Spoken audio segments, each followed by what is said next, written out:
चलो बेटा सुनिए, क्लास 9 चैप्टर 8 स्टार्ट कर रहे हैं, forces and laws of motion. नया चैप्टर है फिजिक्स का, बिल्कुल नया है, पीछे से कोई लेना देना नहीं, सबको समझ में आ जाएगा। ध्यान से सुनना। तो इसका पहला टॉपिक है बेटा फोर्स। ध्यान बोर्ड की तरफ रखना चाहिए ना पढ़ते टाइम, बिल्कुल फोकस इधर। पहला टॉपिक क्या है? फोर्स। फोर्स क्या होता है? फोर्स अ पुश और a pull to a body is called force. Force का मतलब क्या है? या तो किसी को धक्का दो या अपने पास खींचो, है ना, या पुश करो या पुल करो, इज कॉल्ड फोर्स। फोर्स को डिस्कवर किया था, इस टर्म को डिस्कवर किया था आइजैक न्यूटन ने, इसलिए उसका जो एसआई यूनिट है, जैसे लेंथ को अब मीटर में नापते हैं, ऐसे फोर्स को हम किस में मेजर करेंगे? न्यूटन में। जैसे मैंने इस पे 5 न्यूटन की फोर्स लगाई तो मैं बोलूंगा मैंने 5 न्यूटन की फोर्स लगाई, 5N। तो न्यूटन उसकी यूनिट है फोर्स की, कि कितनी वैल्यू का फोर्स लगा रहे हो वो उसकी यूनिट कहलाती है। तो फोर्सेस बेटा बेसिकली दो टाइप की हैं, बैलेंस्ड फोर्स और अनबैलेंस्ड फोर्स। बैलेंस्ड फोर्स क्या है? यहाँ मेरी तरफ देखो, ये पेन है, मैंने यहाँ से पकड़ा हुआ है, खींच रहा हूं मैं इधर और इधर से भी खींच रहा हूं, और पेन कहीं नहीं जा रहा। क्यों नहीं जा रहा? क्योंकि जितना फोर्स मैं इधर लगा रहा हूं उतना ही इधर भी लगा रहा हूं, तो इसे बैलेंस्ड फोर्स कहते हैं। पेन बैलेंस हो रखा है ना, कहीं नहीं जा रहा पेन, तो नेट फोर्स पेन पे कितनी है? 0। नेट फोर्स पेन पे कितनी लग रही है? 0। तो इसलिए उसे क्या बोलते हैं? बैलेंस्ड फोर्स, कि मैंने दोनों तरफ से बैलेंस। ऐसे ही मैं इस पेन को यहां से भी धक्का दूं, यहां से भी धक्का दूं, और पेन फिर कहीं नहीं जा रहा, तो उसे क्या बोलेंगे? Balanced force. कि आप किसी बॉडी में दोनों तरफ से सेम फोर्स लगाओ ऑपोजिट डायरेक्शन में और बॉडी कहीं नहीं जा रही, तो नेट फोर्स बॉडी पे क्या होगी? 0। उसे क्या बोलेंगे? Balanced force. फिर ये अनबैलेंस्ड फोर्स क्या होता है? सेकंड, इसमें एक ज्यादा होगा एक कम होगा। अनबैलेंस्ड फोर्स क्या होगा? एक फोर्स ज्यादा होगा, दोनों तरफ बराबर नहीं होगा। अब मैंने ये पेन पे इधर से फोर्स लगा दी, आगे ज्यादा जाया जा रहा है। जैसे मैंने यहां से इस बॉडी पे इधर से लगाई 50 न्यूटन की फोर्स और उधर से लगा रहा हूं सिर्फ 2 न्यूटन की, तो वो कम नहीं है इससे? तो उधर वाला कम है तो उधर की तरफ जाएगा ना फोर्स। जब हम वो टग ऑफ वॉर वाला गेम खेलते हैं, जहां पे फोर्स ज्यादा लगती है उधर ही चली जाती है ना वो रस्सी, पता है ना, वो रस्सी खींचते हैं इधर से उधर से। जिधर ज्यादा लोग ताकतवर रहते हैं वो ज्यादा तेज फोर्स लगाते हैं, और अगर दोनों बराबर ताकत रहेंगे तो रस्सी कहीं नहीं जाएगी, रुकी रहेगी। रुकी रहेगी तो उसे क्या बोलेंगे? बैलेंस। और एक तरफ ज्यादा फोर्स लगेगी तो उधर ही चली जाएगी, तो वो अनबैलेंस है, बैलेंस बन नहीं पाया, तभी एक तरफ चली गई वो। इधर से ज्यादा फोर्स लगेगा तो बॉडी उस तरफ जाएगी ना, जिस साइड से फोर्स ज्यादा लगता है उसी तरफ वो मूव करती है, उसे क्या बोलते हैं? Unbalance force. अनबैलेंस में बॉडी मूव करेगी और बैलेंस वाले में मूव नहीं करेगी, रेस्ट में रहेगी या यूनिफॉर्म मोशन में रहेगी, उसे हम लोग बैलेंस फोर्स कहते हैं। बात समझ में आई? बैलेंस अनबैलेंस समझ में आ गया? अब जैसे ये बोर्ड है, बोर्ड हैंग किया हुआ है ना हमने, मैं बोर्ड पे फोर्स लगा रहा हूँ, बोर्ड कहीं नहीं जा रहा, तो ये बैलेंस है कि अनबैलेंस है? बैलेंस है, बॉडी कहीं नहीं, बोर्ड कहीं नहीं जा रहा ना। जब बॉडी कहीं नहीं जाए तो बैलेंस, और अगर मैं बहुत तेज फोर्स लगा दूं बोर्ड निकल ही जाए तब अनबैलेंस हो जाएगा। ठीक है? आप साइकिल चला रहे हो, साइकिल आगे जा रही है, बैलेंस है कि अनबैलेंस है? अनबैलेंस्ड है, साइकिल आगे जा रही है ना। अगर साइकिल रुकी रहती तो तब बैलेंस होता। जब बॉडी चलने लगेगी तो अनबैलेंस, नहीं चलेगी तो बैलेंस। साइकिल फोर्स लगा रहे हो, चल रही है ना साइकिल, तो वो अनबैलेंस। जब मोशन होता है तो अनबैलेंस, मोशन नहीं होगा तो बैलेंस्ड। बात समझ में? बॉडी रेस्ट पे है, दोनों तरफ से बराबर फोर्स लग रही है। आपकी साइकिल के आगे कोई और साइकिल लेके आ गया, उसने आपकी साइकिल टायर लगा दिया, और आपकी भी साइकिल आगे नहीं जा रही, उसकी भी नहीं जा रही, ये बैलेंस है। ठीक है? बात समझ में आई? फिर उसके बाद आपने नया टॉपिक लिखा इनर्शिया। इनर्शिया क्या होता है? इनर्शिया हर बॉडी की प्रॉपर्टी होती है, bye virtue of which, virtue का मतलब होता है वो कारण, रीजन, जिसकी वजह से। तो inertia is the property of a body by virtue of which the body remains at rest और in uniform motion in absence of any external force. मतलब ये पेन है, ऐसे रखा है तो ऐसे ही रखा रहेगा ना, अपने आप तो उड़ के कहीं जाएगा नहीं। फोकस कंसंट्रेशन होना बहुत जरूरी है। दूसरे काम जब पढ़ते हैं ना तो ये वो पेन रखना, कॉपी रखना, ये नहीं होता, फोकस रखना चाहिए, तभी याद रहती है चीजें। दिमाग का भी फोकस हो, दिमाग भी चलता रहता है जो अनफोकस लोग होते हैं, इसलिए अपना फोकस बैलेंस करो। मैं फिर से बता रहा हूँ इनर्शिया क्या होता है, कि एक बॉडी जैसी है, ये पेन जैसा है ऐसे ही लगा रहेगा जब तक मैं इसमें बाहर से छेड़ू ना। जब मैं बाहर से फोर्स लगाऊंगा तभी चलेगा, अपने आप तो नहीं चलेगा ना, उसे इनर्शिया कहते हैं। इनर्शिया का मतलब ये अपना स्टेट नहीं बदलेगा जब तक तुम इसे बाहर से छेड़ोगे नहीं। ये पेन है, ये बेंच है, ये ऐसी रखी रहेगी जब तक आप इसे डिस्टर्ब ना करो, बाहर से फोर्स ना लगाओ, है ना। कोई गाड़ी है, जैसे सन है, सन के अराउंड प्लैनेट घूम रहे हैं, अपने आप घूमे जा रहे हैं ना। कोई बाहर से आके उसे धक्का दे तो घूमना बंद कर देंगे या इधर उधर चले जाएंगे, वरना वो घूमे ही जाएंगे लगातार, उन पे कोई बाहर से फोर्स नहीं लगा रहा। तो जो बॉडी जैसी है वो वैसी ही रहेगी जब तक कोई इसे बाहर से डिस्टर्ब न करे। अगर चल रही है तो चलती रहेगी, रेस्ट पे है तो रेस्ट पे ही रहेगी, इन absence of any external force. अगर बाहर से फोर्स नहीं लगाओगे तो जैसी है वैसी रहेगी, उसे इनर्शिया कहते हैं। इनर्शिया 3 टाइप का होता है। पहला होता है इनर्शिया ऑफ रेस्ट, दूसरा होता है, पहले इनर्शिया ऑफ रेस्ट समझो आप। इनर्शिया पहले पूरा खत्म होने दो बेटा, उसके बाद, है ना, उसके बाद डाउट पूछना, पहले पूरा हो जाए फिर उसके बाद पूछना। Inertia of rest, inertia of rest का मतलब कि बॉडी अगर रेस्ट पे है तो रेस्ट पे ही रहेगी, अपने आप अपनी पोजीशन नहीं बदलेगी जब तक आप उसे बाहर से छेड़ते नहीं हो, बाहर से डिस्टर्ब नहीं करते। इसका एग्जाम्पल आपने लिखा, आप बस के अंदर बैठे हुए हो, ये बस की चेयर है मान लो, आप बैठे हुए हो और बस चलने लग गई। आप ये चेयर है, इस बस के ऊपर, इस चेयर के ऊपर बैठे हुए हो आप, हैं, ये आप हो, मान लो ये आप हो, आप बैठे हुए हो और बस अचानक से चलने लग गई आगे।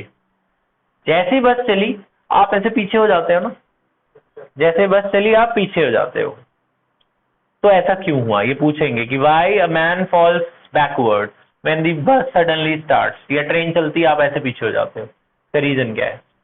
ये समझो बॉडी है, जब बॉडी चली, जब बस चली है, तो आपका जो लोअर पोर्शन है, लोअर पोर्शन बस के साथ नीचे अटैच्ड है, यानी आपके पैर बस के साथ अटैच्ड है।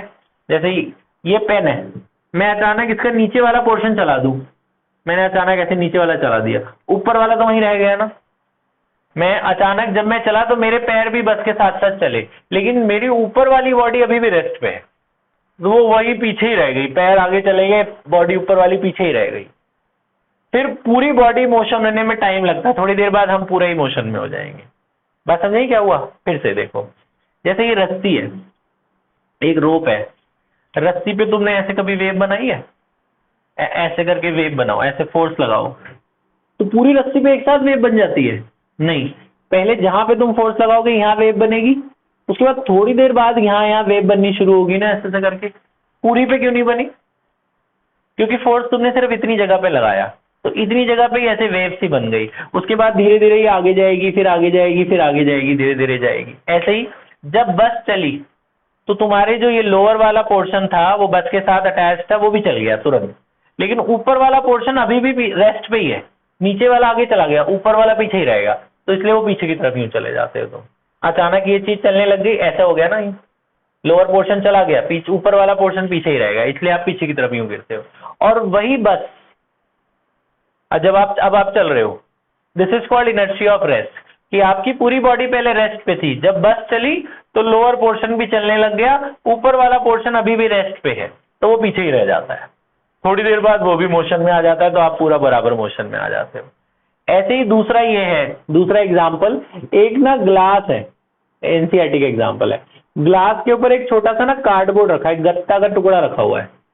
ग्लास है, ग्लास के ऊपर क्या रखा हुआ है? एक गत्ते का टुकड़ा, उस गत्ते के ऊपर एक कॉइन रखा हुआ है, छोटा सा कॉइन है। तुम ये करके भी देखना घर पे भी, इस गत्ते पे तुमने ऐसे मारा, गत्ता आगे गिरा, जाके सिक्का जाएगा कि नहीं जाएगा? ये जो सिक्का ऊपर है, तुम करके देखना, तुमने गत्ते पे ऐसे फोर्स लगाया, गत्ता आगे जाके गिर गया, सिक्का जाएगा गत्ते के साथ कि नहीं जाएगा? पता, सिक्का यहीं गिर जाएगा, गत्ता ही गत्ता जाएगा, सिक्का ग्लास के अंदर गिर जाएगा। क्यों? आपने इनर्शिया खाली इसकी चेंज करी, गत्ते की, सिक्के की नहीं चेंज करी। आपने फोर्स गत्ते पे लगाया तो गत्ता आगे चला गया, कॉइन अभी भी रेस्ट पे है, तो गत्ता नीचे चला गया, कॉइन रेस्ट पे था, उसके नीचे जगह नहीं, इसलिए वो गिर गया नीचे जमीन पे। ये करके देखना आप कि जिसका इनर्शिया चेंज करते हो वही चेंज होता है, जिसका आप जिस पे फोर्स लगाते हो खाली वही बदलता है, दूसरा नहीं बदलता। दूसरा एग्जाम्पल देखो, तीसरा एग्जाम्पल, इनर्शिया ऑफ रेस्ट कि अगर बॉडी रेस्ट पे है तो रेस्ट पे रहेगी जब तक आप उसका फोर्स, उसका स्टेट नहीं चेंज करते। आपने एक पेड़ को ऐसे से हिलाया, उसकी ब्रांच को, उसके जो फ्रूट्स है वो गिर गए नीचे, फल गिर गए, तो ऐसा क्यों हुआ, फल क्यों गिरे? आपने सिंपल पेपर में लिखना है रीजन इनर्शिया ऑफ रेस्ट। ऐसे जो क्वेश्चंस आते हैं ना, जैसे बस अचानक चली और आप पीछे रह गए, तो आपसे पूछे क्यों, तो आपने सिंपल आंसर लिखना है इनर्शिया ऑफ रेस्ट, पूरे मार्क्स देंगे वो। ये वर्ड याद रख लेना कि आपने उसका इनर्शिया नहीं बदला, इसलिए वो जैसी थी वैसी रहेगी। जैसे ये ब्रांचेस थे, ब्रांचेस के साथ फ्रूट्स लगे हुए थे, आपने ब्रांच को शेक किया, फ्रूट्स को नहीं शेक किया, फ्रूट्स की इनर्शिया वहीं की वहीं है। तो फ्रूट्स पे जो फोर्स लगता है वो थोड़ी देर में पहुंचता है, उतनी देर में वो जहां से अटैच्ड होते हैं उससे टूट के गिर जाते हैं, उसका इनर्शिया चेंज होने में टाइम लगता है। अगर तुम फ्रूट को पकड़ो और ब्रांच को पकड़ो और फ्रूट और ब्रांच दोनों साथ साथ ऐसे हिलाओ, तो फ्रूट गिरेगा? नहीं गिरेगा, क्योंकि फ्रूट को तो तुमने होल्ड करके रखा हुआ है, वो टूट नहीं पाएगा वहां से, है ना। ऐसे अगर कारपेट को मारते हैं तो धूल निकलती है बाहर, तो बोलते हैं क्यों, तो आपने सिंपल वर्ड लिखना है इनर्शिया ऑफ रेस्ट। आपने कारपेट को मारा तो कारपेट के फाइबर ऐसे से वाइब्रेट करेंगे, तो उसमें जो धूल लगी होगी उसका इनर्शिया नहीं बदलेगा, धूल बाहर हो जाएगी। वाइब्रेट, कारपेट इधर चला आया, धूल उसके साथ अटैच थी वहीं रह गई, कारपेट के फाइबर इधर चले आए, धूल वहीं रह गई, तो धूल बाहर की तरफ आने लग जाती है। तो आपने लिखना है इनर्शिया ऑफ रेस्ट। ऐसे ही दूसरा है inertia of motion. Inertia of motion क्या है कि मैं किसी चीज को ऐसे फेंक के मार रहा हूं। तुमने बाहुबली पिक्चर देखी है? उसमें ना वो तीर मारता है, ऐसे तीर मार रहा है, वो जो शुरू में वो पिग के लिए नहीं, रथ से मारते तीर है, तीर मारता है और यहाँ पे वो पिग होता है, तो वो तीर इसका सीधे चला जाता है, पिग पे नहीं लगता।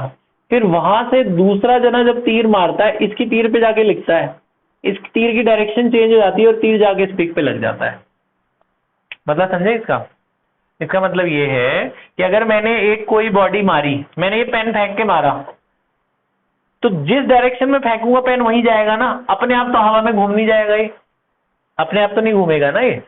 अगर कोई दूसरा पेन मेरे पेन पे मार दे तो मेरे पेन की डायरेक्शन बदल जाएगी। तो इनर्शिया ऑफ डायरेक्शन इसे कहते हैं कि जिस डायरेक्शन में बॉडी फेंकी जाती है वो उसी डायरेक्शन में जाती है, जब तक कोई बाहर से उसका डायरेक्शन बदल न दे। अपने आप तो हवा में डायरेक्शन नहीं बदल लेगा ना, कोई दूसरा आके इस पे मार दे तो इसकी दिशा बदल जाएगी, वरना पेन उसी डायरेक्शन जाएगा ना जिधर फेंक के मारूंगा मैं। बात समझ में आई? इसे कहते हैं इनर्शिया ऑफ डायरेक्शन। तीसरा होता है inertia of direction, inertia of motion है। इनर्शिया ऑफ डायरेक्शन क्या होता है? इनर्शिया ऑफ डायरेक्शन का एक और एग्जांपल है, जैसे तुम बस में बैठे हुए हो, अचानक बस मुड़ी और तुम गिर गए, तुमने कुछ पकड़ा ना हो तो जब बस मुड़ती है तो आपको पकड़ के रखना पड़ता है। क्यों? क्योंकि जिस डायरेक्शन में बस जा रही है ना, आपकी बॉडी भी उसी डायरेक्शन में जा रही है। अचानक बस मुड़ गई तो लोअर पोर्शन तो मुड़ गया, आपका अपर पोर्शन अभी भी उधर ही जा रहा है सीधा सीधा, तो आपको पकड़ के रखना पड़ता है कि आपकी बॉडी की डायरेक्शन तो बदली नहीं, बस मुड़ गई, आप तो नहीं मुड़े, आप तो सीधा ही जा रहे हो अभी भी, तो आपको पकड़ के रखना, वरना आपकी बॉडी सीधी सीधी चली जाएगी। अचानक कोई ब्रेक मार दे, यूं गिर जाता है ना आगे आके, क्योंकि उसकी डायरेक्शन नहीं बदली। आपकी बॉडी की डायरेक्शन बदलने में टाइम लगता है, जैसे वो वाली बात कि बस आगे चली गई, आपका ऊपर वाली बॉडी पीछे ही रह गई, रेस्ट पे रह गई। तो ये तीन है, इनर्शिया ऑफ रेस्ट, बॉडी जब तक रेस्ट पे है रेस्ट पे ही रहेगी जब तक कोई फोर्स नहीं लगाता। इनर्शिया ऑफ मोशन कि अचानक ही चलती बस रुक गई, चलती बस रुकी तो आप पीछे की तरफ चले गए, आप पीछे जाओगे कि आगे जाओगे? चलती बस रुकेगी, आगे जाओगे। क्यों? क्योंकि बस रुकी, जब बस चल रही थी आप मोशन में थे, जैसे बस रुकी आपका लोअर पोर्शन तो रुक गया, जो अपर वाला पोर्शन है अभी भी वो मोशन में है, तो वो आगे की तरफ जाता है, कि नीचे तो ब्रेक लग गई, ऊपर वाला पोर्शन अभी भी मोशन में है, इसलिए वो आगे जाता है। तो ये तीन तरह के बेटा इनर्शिया, इसको हम नेक्स्ट वीक डिस्कस भी करेंगे एक और बार, क्योंकि कुछ बच्चे एब्सेंट है। अभी तक यहाँ तक कर लेते हैं, पॉज कर दे बेटा, चलो।